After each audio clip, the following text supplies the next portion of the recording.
Dominique claims after she and the defendant started dating exclusively, she gave birth to their son. But the defendant said he looked too white to be his child. She's suing her ex for unpaid rent. Defendant Regino Hernandez says after Dominique got pregnant, he started seeing messages between Dominique and her ex. And that, combined with the fact that his baby was born with blue eyes and blonde hair, is what caused him to have doubts about being his father. Regino petitioned the court for a paternity test, and he's countersuing for emotional distress. Start with you. Well, Your Honor, I met the defendant in 2010. When I met him, I kind of fell in love with him. I'll be honest, I was in a relationship when I met him. The relationship between he and I wasn't like a boyfriend-girlfriend relationship. It was more of a friendship.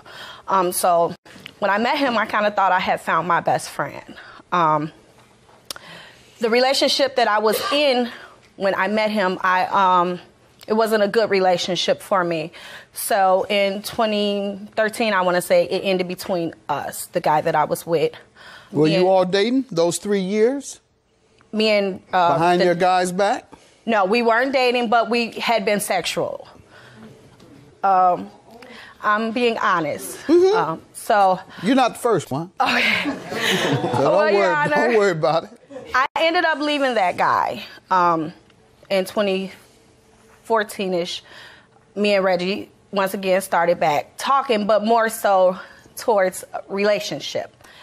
2015, we decided to move together. 2015, January, we moved together. In March, I was pregnant. We were pregnant, expecting our child. November, I ended up giving birth to that child. Well, in the hospital, when I woke up after having the baby, I have the defendant, Reggie, kind of looking strange, looking weird, and I'm wondering, what's up? What's going on? I said, okay, what's wrong? That baby looked like a white man's baby. Your Honor, I'll be honest, I was very shocked because I had just went through... You were shocked that the baby looked white? No. Your Honor, I was shocked. Blonde hair, blue eyes, very pale. I was shocked that he was saying that the baby looked white. Well, the baby was, first of all, he was premature. During your pregnancy, did you all were getting along? We were awesome. Okay. The relationship was awesome. I'm trying to see if it was, you know, some guys while you're pregnant, I don't want this baby. Let me see how I'm going to get out of this. I was intending to leave her next year. No. Now I'm stuck. I know what. I'm going to claim it's a white man's baby. I don't care if it dark as the judge's robe. That's a good way to get out of this. No, not the case. All right. Let me hear from you, sir. Let's get some background. Well, me and Dominique, we met through mutual friends. We became close friends, real good friends. We made it exclusive, and we moved in together January 2015. Like she said, March 2015, we was pregnant. I was happy. I like the way he said. He said, we were pregnant. Yeah, I was happy. You know, it was my best friend. Most folks say, she got pregnant. Right. Like, it was the first something happened to her. I don't know what it was. Nah. Go ahead. But it was the first child. I have 3 prior children, but it was the first that was made out of love. So I thought, you know, right then and there, she was the one. Finally, everything was over. It was okay. During the pregnancy, I went through her Facebook. I seen messages between her and other guys while she was pregnant. White guys? No, not white guys. Not white guys. What type of stuff? Messages about meeting up, going out. I even seen messages between her and her ex about meeting up, about calling from her other Facebook page that I knew nothing about. And her history didn't help. Nah, and the history didn't help. And I take half of the blame for that. But, so anyway, when she had the baby, like I said, the baby came out, blonde hair, blue eyes, as pale as me, him. Pale, as pale. Honestly, I mean... You ever met Doyle before? No. Well, yes.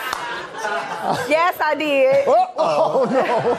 But it was No. nothing like that. It was here in your How old is courtroom. the child? The baby? How old is the child? He's 5 months now. Oh, okay. 5 months. I have a picture of him, Your Honor, if you'd like All to right. see him. And did we take a paternity test here? Yes, sir. All right, because our producers will ask if you want that whenever there's a debate. Baby had blonde hair, blue eyes, and he's light. His eyes aren't, his hair isn't blonde anymore. Okay. Did you want to add anything else Yeah, I regarding did. background? Well, when I confronted her, she lied about it. Mind you, I seen it. So when I told her Lied about the internet. the internet communication. messages, which I have one here. All right, let's see it. Oh, no, you didn't. Yes, he did. Yes, he did. Now that's her ex before me, right before me. That's the ex, and that's a message directly Petty. to me. King is my son, my alleged Oh, son. my God. What's up? God, I love that girl to death, and I can't seem to let go. We've been talking, and she told me she still want to be with me, but she don't want to hurt you, man. Oh. She also told me she don't think King is yours. She has my heart, and all I want to know is if she gonna be with you. Tell her to stop calling me private behind your back and texting me on her other Facebook page. Lying to me and you. It's crazy. You ever heard of that? Yes, Your Honor, it does sound familiar, but in my defense, like I explained to him, this is a man that I was with for 12 years. This is somebody who really has a problem with letting go. And that's not my fault that he's lying about some of the things that he's saying. I never gave him a notion that me and him could be together again. I met somebody, when I met this man, I fell head over heels for this man right here. I was in love with him, the second week that I had knew him. And it wasn't even about a sex thing. It was more so of a friendship. Okay. So that what he's talking about with my ex, I have no control over what that man says to him or what he writes to him. Right. My actions should have showed him that I loved him and I was there with him and I wanted to be with him. Your All action right. showed that you messaged him back. Y'all went back and forth. Yeah, but that don't matter. Yeah, I know. Coming up, the results of the paternity test. Let her read it. Listen hard. Listen hard. Yeah, right. Let her Listen read hard. the percentage. Read the percentage of the chance that the child is his. Either his or Doris. And later, They said, you're going into surgery. So I was like, okay. And they told me that I had died the first surgery. I died for 10.8 seconds. And I came back to life, and I'm trying to, They and revived I you? am a very, They revived you? Yes, they revived me. Okay. Now No, 11 you months. say you're no saint. You know Jesus. I'm not no She saying. was pregnant. White guys. No, not white guys. Not white guys. plaintiff Dominique Smith is suing her ex-boyfriend, who petitioned the court for a paternity test because when Dominique got pregnant, he suspected she'd been cheating with her ex. So the rent, $4,125. How does he owe for that? Okay, Your Honor. When we decided to move together in January, we talked. Another thing that we talked about when we talked about the rent was planning a baby, too. I just want to throw that in there.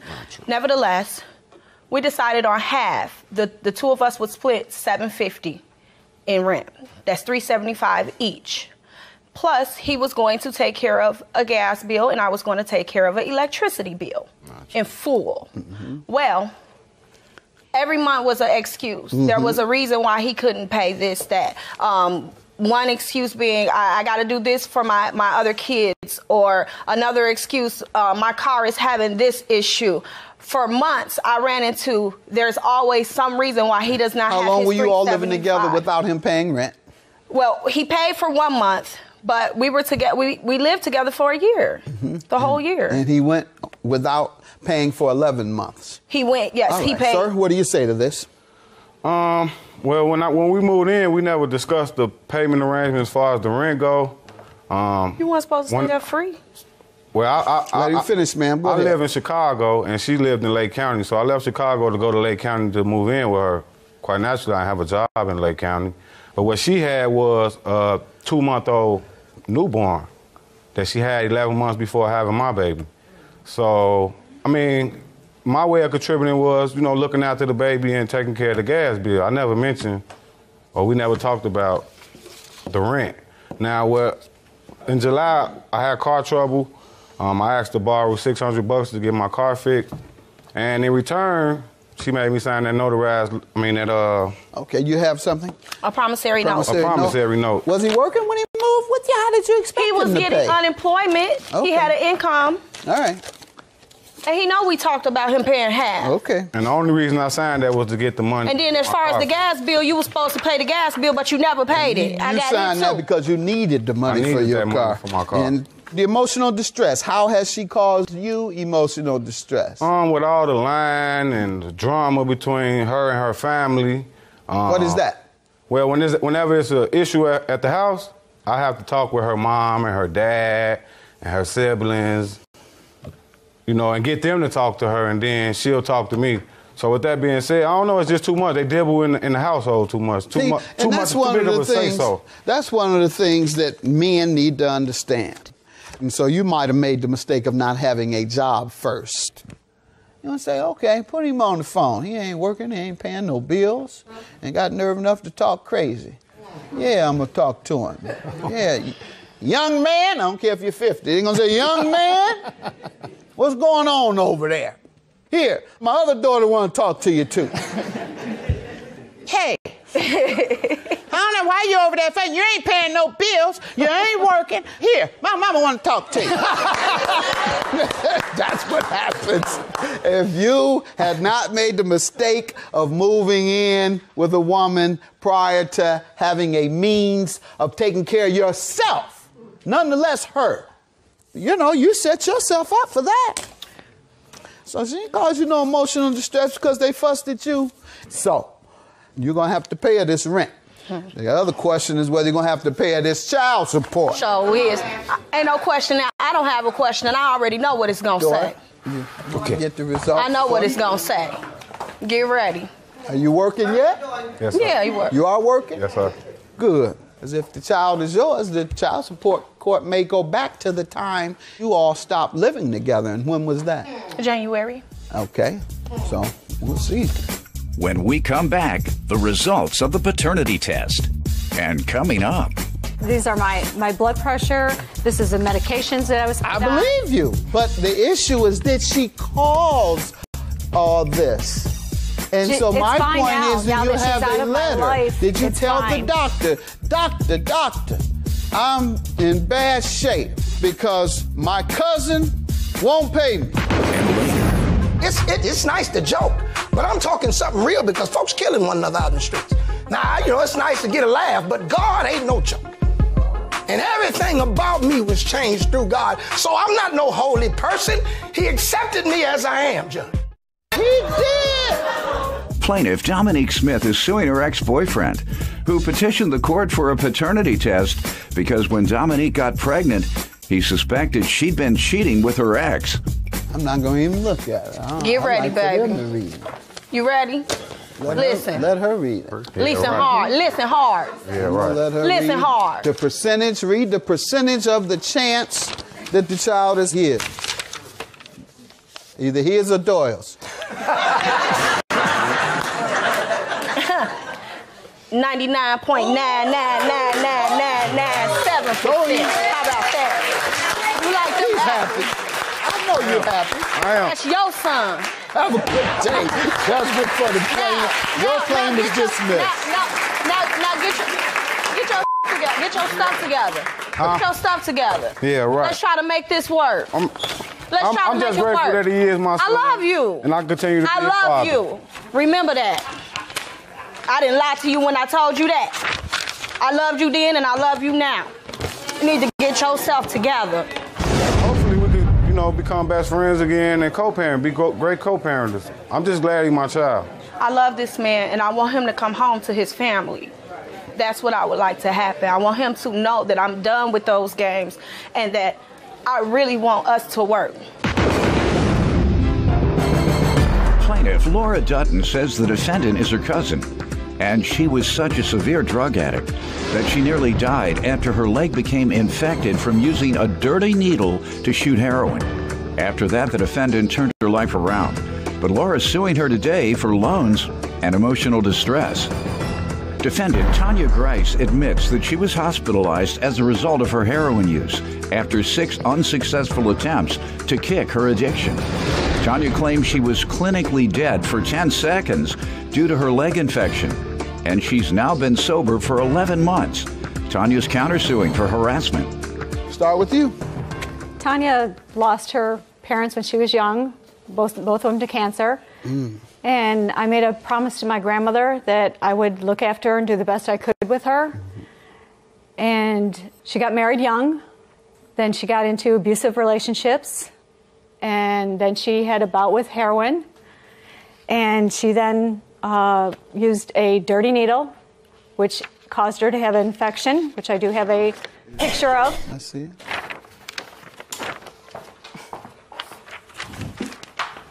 She had over 100 stitches. She was released, and then she had to go back in again because it got infected again. And then she realized, hey, I want to change my life around. I need to do better. So she decided she was going to come back to New York. How long ago was that? That was back in December. Okay. Is that first attempt at recovery or the first? Yes, yeah. yes. Okay. Yep. Go ahead. And she was living with her friend for 3 weeks. They had issues. So we decided to take her into one of our rentals. And in exchange for rent, she worked for my fiance. Okay, let me allow her to give some background. Ma'am? Hi, Your Honor. I'm not no angel. I'm not perfect. Yes, this is my cousin. Yes, she did help me out financially with a roof over my head. Yes, I was hospitalized over heroin use. It was my 6th time trying to get off of it, and I did not use it. The other times? I'm sorry? How did you try the other times? I've been trying to quit cold turkey. Without anything. Without any support? Any support, anything. Okay. Yeah, that usually doesn't work. No, it doesn't. I ended up with an abscess in my leg. I did not use a dirty needle. Everything was clean, but the thing is the rinse. It was a rinse, and what is a rinse? A rinse is basically the wash. Like after when you get the drug and you use it, there's still some residue left. So I was just trying to get back. The quinine? Now that I know that, yes. Yeah, yes. The rinse, I wasn't familiar with that word, yes. But I'm familiar with the use of heroin mixed with quinine, which causes an abscess. So, go ahead. My leg swelled up like a watermelon. I fell over at work, and I went into the hospital and went in with septic shock. They said, you're going into surgery. So I was like, okay. And they told me that I had died the first surgery. I died for 10.8 seconds. And I came back to life, and I'm trying to, and I am a very, They revived you? Yes, they revived me. Okay. Now 11 months. I know you say you're no saint, you know Jesus. I'm not no saint, no Jesus. All right. No. Go ahead. I came back to life. I'm 11 months sober. They put that shock on you. They put that shock on you. Go ahead, man. I am very proud to be 11 months sober. My 3rd book that I'm putting out is called The Road to Hell is Paved with Heroin. I really want to help people because that's just my passion, is to help people. So Good. Clean from heroin, but not other stuff. I'm other stuff sober. Like what? Marijuana. Oh, he isn't either. None of the country is. Go ahead. He still comes to work on time every day. Our best worker, in fact. Stay tuned. The case continues after this. I know why you need the money so bad now, because of what's going on with your other half. Yeah. Because that's some crazy ass he's facing. And then she agreed for payments too, right here. He said, I'm going to look stupid because he's going to give me payments. What's going on with your boyfriend? I'm nosy now. Defendant Tanya Grice is being sued by her cousin, who claims Tanya nearly died of an infection after shooting heroin with a dirty needle. Go ahead. So I'm glad to hear you clean. Yes, and I also been trying to progress my life, and I'm having a little bit of struggle right now. But you know what? Okay. I'm still moving forward. I'm not going to go back to that life. You go to NA? No, Your Honor. I talk to a counselor 2 times a week. 2 times a week. Why won't you go to NA? The only people I know have remained clean went to NA. I have a problem with talking in groups, so that's why I have a private counselor. I've been with them for 5 years. All right. Go ahead, ma'am. Tell me about the loan and the emotional distress. And from January through May of 2016, I did 4 loans to Tanya. 3 of them that she agreed to pay for, which I have text messages that, yes, I'm going to pay you, all that. And then the emotional stress, I had to go on blood pressure medicine, anxiety medication. I had to check my blood pressure regularly. I had headaches. And I saw her every day because she worked for my fiance. And it's very, very stressful. And you went to the hospital? I had to go get a heart test because they said I was on the verge of an anxiety heart attack. You saying she caused all this? Yes. Do you have something where the doctor attributes your stress and all the other things? These are my blood pressure. This is the medications that I was put on. I believe you. But the issue is, did she cause all this? And so my point is, do you have a letter? Did you tell the doctor, doctor, I'm in bad shape because my cousin won't pay me? No, I never had any of these issues until she came into my life. Did you tell the doctor you believe they were caused by that? Yes. And did the doctor say that in his report? No, he just wrote on there from anxiety. Okay. That I was on. All right. Tell me about the loan. Okay. Yes, I did work for her fiance. Yes, she did put me up in a place. She was there for me financially and everything. But she saw that her fiance didn't pay me for 3 weeks. That's why I didn't want to show up to work. I wasn't getting paid for my work. She didn't work. Tell me about the loans. And then, yes, she bought me shoes, a phone, some groceries and stuff because I figured, you know, she was doing this and giving me gifts because her boyfriend wasn't paying me. And so I was like, okay. Did she tell you that?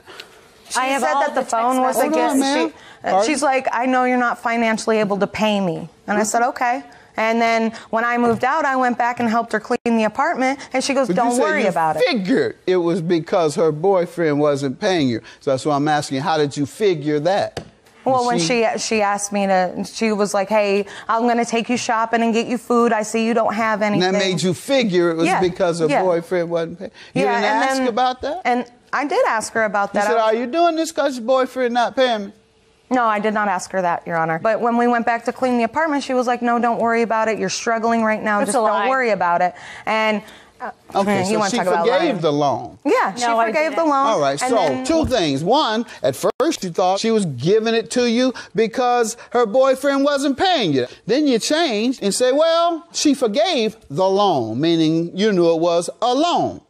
I was not clear, Your Honor, if it was a loan. I know you weren't. That's why I'm going back over that contradiction you gave me. She was by her texts that she owed it to me. Let's see it, please.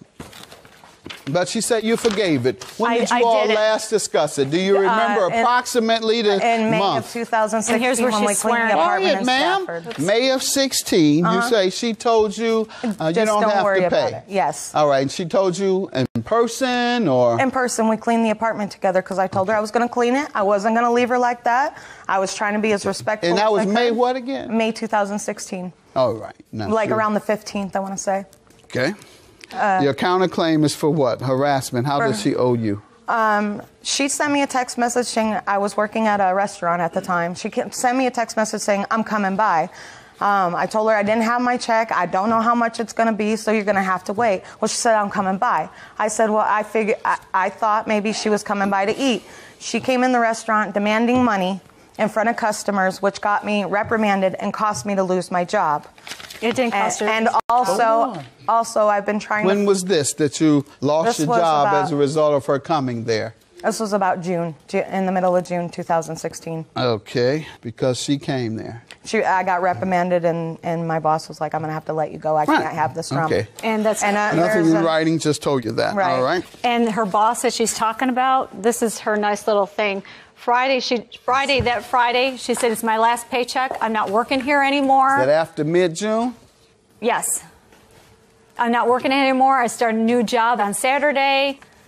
And then through the messages. In fact, the boss is telling you, ma'am, can you come in tomorrow? And she said no.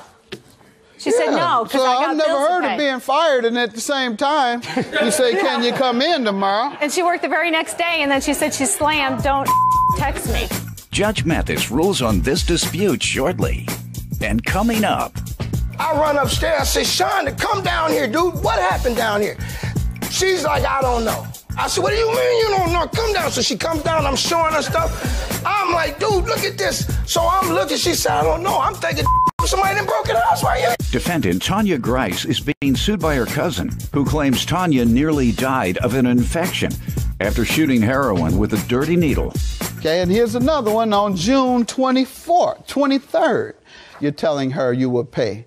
I don't have any money. I'm on E, and why I got to find out what's going on from everybody else. I know why you need the money so bad now because of what's going on with your other half. Better get him to fill that paperwork out. Yeah. Because that's some crazy ass he's facing. And then she agreed for payments too, right here. He said, I'm going to look stupid because she's going to give me What's going on with payments. your boyfriend? I'm nosy. I'm nosy now. That's for another court date. I'm being nosy now, huh? That's another court date. Okay, here in July, ma'am. You say, yes, I did agree to that. And the convo we had about you saying, don't worry about it, I have that on recording too. Where is it? Pay me what you can when you can came out of your mouth after I said I would do the right thing and pay you back. Well, pay me when you can still means I want you to pay. That's not forgiving the loan. That's saying pay me when you can, but you still owe me. Judgment for the plaintiff for $266. You were not fired for anything relating to her. In fact, your boss was telling you to, can you come in for extra time? Your boss give you overtime, not alone fire you. All right. 266 is a judgment, ma'am. Have a good day. Judgment for the plaintiff. Your claim dismissed.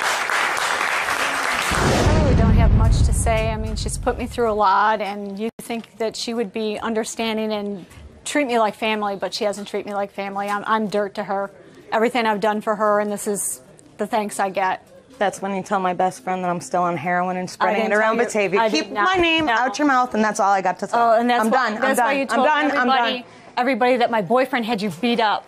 Yeah. No, I didn't tell everybody yes, you that. Did. But your boyfriend's yes, facing 4 felonies, and I got enough information it has to nothing get him to in do the with slammer. you. Do you want me to air your dirty laundry? Yeah, okay.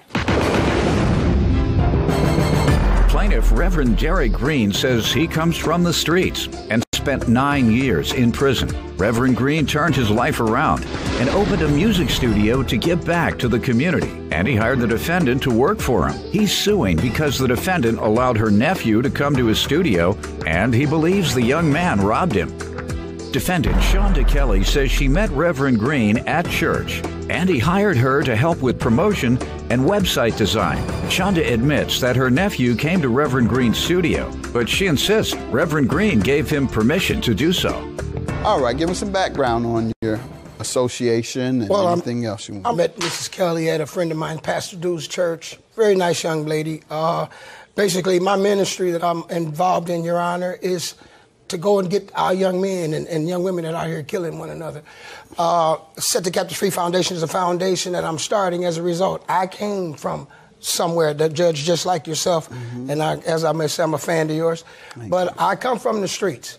And God gave me a second chance in 2002. So in 2010, I vowed to go and get all of the people that I left on the streets that were scuffling with the same drugs and problems that I was. Were you on drugs? Yes, sir. I was on drugs, in prison. Okay. My dad was no wonder you look rougher than me. Thank you. I wasn't a drug addict.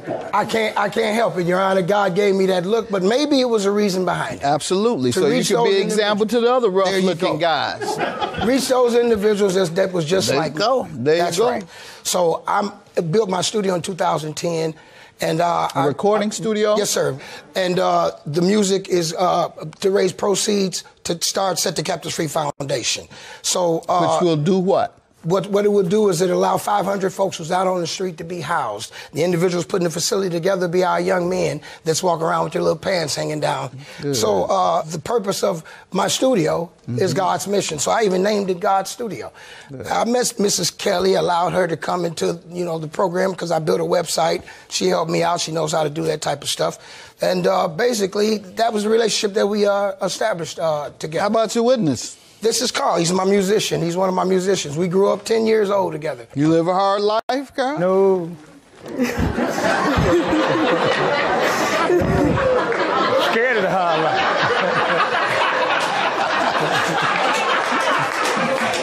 Ooh. All right, then. Don't go away. More of Judge Mathis is coming up. Plaintiff Reverend Derek Green hired the defendant to work at his music studio, but he claims she allowed her nephew to come to the studio without permission, and the young man robbed him. You give me some background, ma'am. Okay, Your Honor. I met Reverend Green at church 2 years ago, and he was passing out flyers. I told him I'm good at marketing and promoting and, designing the website. So he agreed to, and he hired me. And he's a very positive person, loved his spirit. He always was there for me. I looked up to him like a role model. Good. And I'm very hurt that, the theft happened because I loved my job. And you say you love him? Mm-hmm. No, I love my job. I love what I do. You love your job. Yes. I mean, but love him as a mentor? That's yes, loved him. Yes, respect him. Yes. Mm-hmm.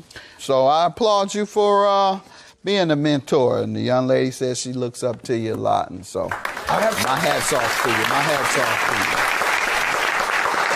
So what happened here that we have to sue her? What occurred? This is the case, Your Honor. See, Judge, I haven't always been straight and sober, as I told you. I got home from the penitentiary in 2000, 9 years. 2002, I was still messed up. I was 42. But then I said, Lord, I don't want my story to end like this. So I crawled to Morgan Park Apostolical, Bishop Ellis. That's my man. And I went to that church and I sit in the back and my prayer to him was, hey, man, to God, what about me? 8 weeks later, God took the thrill. I consistently went. I done been to Bishop Ellis' place several times. Bishop Ellis didn't do it. More than 8 times. And I ain't felt, I felt the Lord, but you ain't felt. I didn't feel the same thing you did. Well, see, I was a minister in 81. A lot of people don't understand that there is a breakthrough in the ministry. It can work. My dad was a bishop for 55 years. He died 2 years ago, Bishop Green. So my mother's an evangelist. Okay. But it didn't change me. What changed me was myself. When I went and stayed 8 Sundays, I didn't talk to a soul in the church. I just sit in the back so God could see I attended.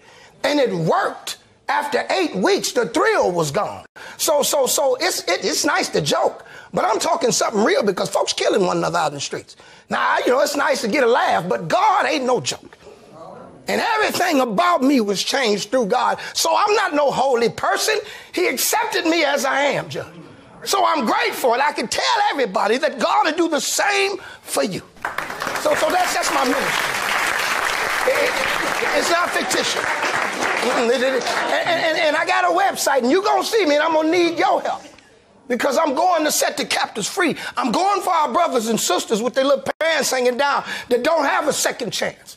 I love them, Your Honor, because they look just like me.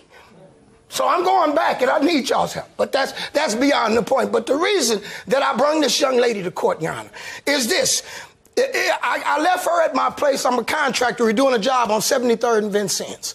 She told me she wasn't feeling good that day she came. So I left at 7, and I went to the job to get everybody straight. Worked with the guys till about 9:15.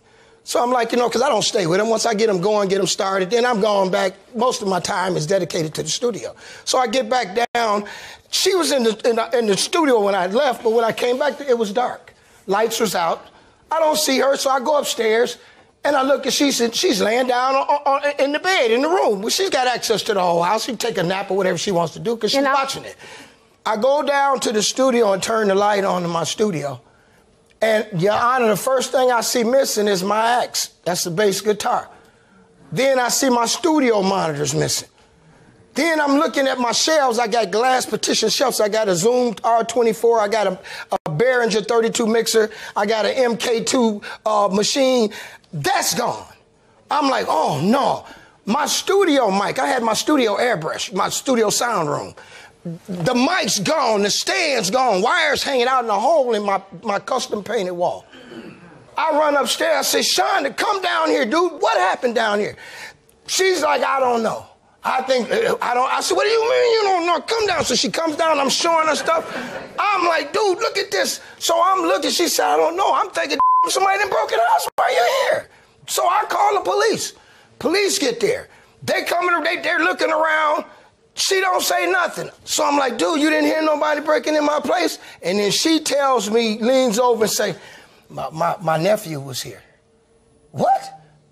I never have people in my recording studio. I strictly use that for ministry. And I'm sure not going to have no little dude in there cursing and degrading women, rapping about ignorant stuff that when he grow up, it ain't going to make no sense anyway. Judge Mathis will be right back. And on the next Judge Mathis, leave your child's owed money, call 1-888-VERDICT or visit us online at www.judgemathistv.com.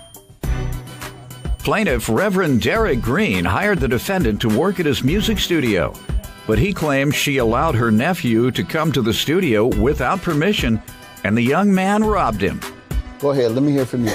But, Your Honor, before this theft, he agreed. He spoke with my nephew 2 months prior before this happening. He said it was okay for him to visit the studio and use it to his ability. Yeah, you did say that. Is that true? Yes, with me. I said I'll bring you. I never said you can come over.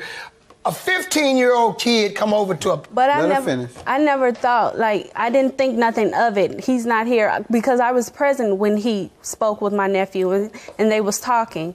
And okay, so the day of, Your Honor, I wasn't feeling too well. I was sick, and I told him that. And my nephew called me on the phone and he says, hey, can I come to the studio? Can I use it? Reverend Green said it was okay. I just want to be there for a few hours, lay down some tracks, something of that sort. And I said, okay, yeah, sure. So I didn't think nothing of it. He comes over and I go back upstairs because he's old enough to monitor himself and use the studio. I don't have to watch him or babysit.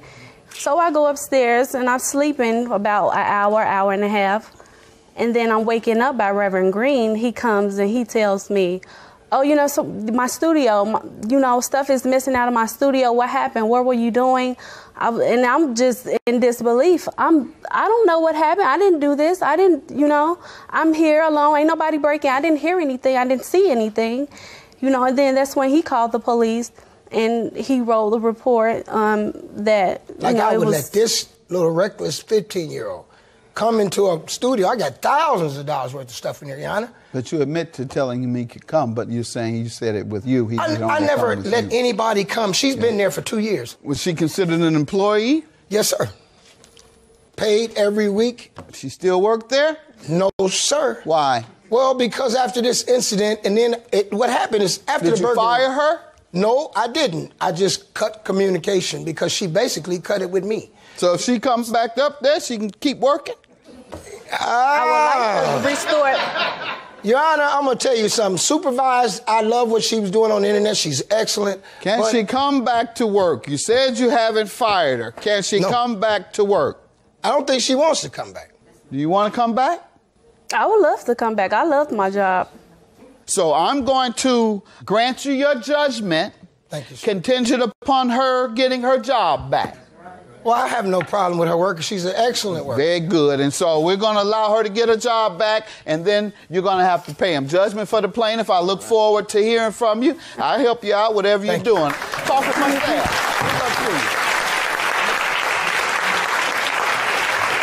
Well, basically, young Mrs. Kelly will continue in her position, as the judge noted, because I'm a minister. And I'm not here to cut anybody loose, but she's going to continue, and we're going to do this ministry to go and get our brothers and sisters out on the streets messed up. I have no regard as far as her being fired, no. As far as her being a terrible person, she's a great person, and we need more people like her. At least she showed up today, and I thank God for her honesty. I'm just so glad that I'm able to get my job back. I'm blessed, and he's a really good person, and I love to work for him.